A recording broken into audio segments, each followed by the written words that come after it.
এই তো আপনাদের দেশে ঘুরতে আসনো ভালো।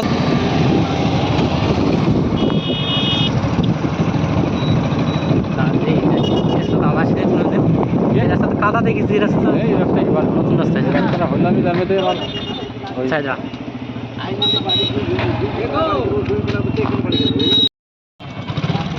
ফাঁকা পড়ি কেন না ফাঁকায় থাকে, ফাঁকা পড়ে থাকে এটা তো হতে পারে পানি, এটা তো জানা তো নেই কিছু সবাই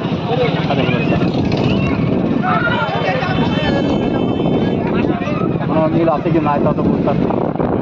এখন মিল আছে না তো বুঝতে পারছি, খালি মিল নাই, কোনো যোগাযোগ না দেয় বললে হবে জীবনে কাটে। ঈদের দিন সারা দিন ছাগল জবাই করা থেকে শুরু করে, ছাগলের মাংস ভাগ করা থেকে শুরু করে, মাংসগুলো বাড়ি বাড়ি দেওয়া বা ফকির মেশিনকে দেওয়ার পর সন্ধ্যাবেলায় একটু মনে হলো যে একটু ঘুরতে যেতে হবে। তাই আমি আমার একটা সহকর্মী বন্ধু আর কি, ভাই প্লাস বন্ধু, দুজনেই একসঙ্গে বেরিয়ে পড়লাম যে একটু মোটর সাইকেলে ঘুরে আসি। অনেক দিন তো ঘুরতে যাইনি, টাইম পাইনি, আর আজ তো সারাদিনই টাইম পেলাম না।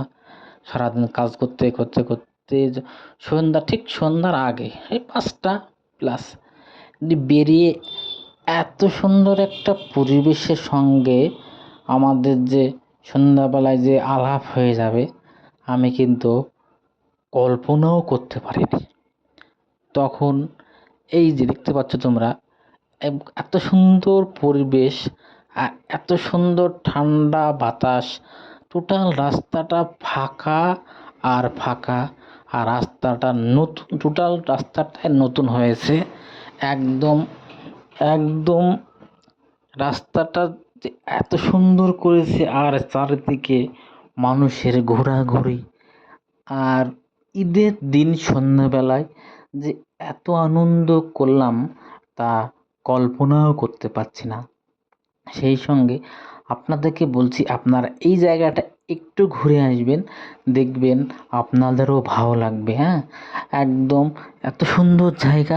অবশ্যই আপনারা কমেন্ট করবেন, আমি জায়গার লোকেশন আপনাদেরকে দিয়ে দেব। আর রাস্তাটা একদম নতুন নতুন, মানে একদম নতুন, চারিদিকে ফুরফুরি বাতাস, আর তার মাঝে আমরা মোটর সাইকেলে যাচ্ছি, এত সুন্দর লাগছে।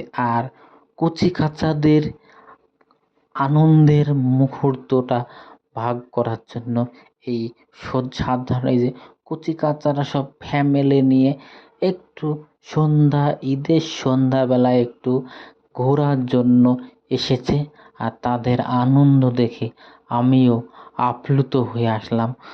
এত সুন্দর পরিবেশটা লাগছিল। আর সেই সঙ্গে একজন পুরাতন বন্ধুর সঙ্গে দেখা হয়ে গেল, তার সঙ্গে আলাপ হলো, কথা হলো, দেখা হলো, আর সেই সঙ্গে তাকেও আমি আত্মীয় করে নিয়ে আসলাম বা নিমন্ত্রণ করে আসলাম, জানে সে অবশ্যই আমার ঈদের আমন্ত্রণটা গ্রহণ করে।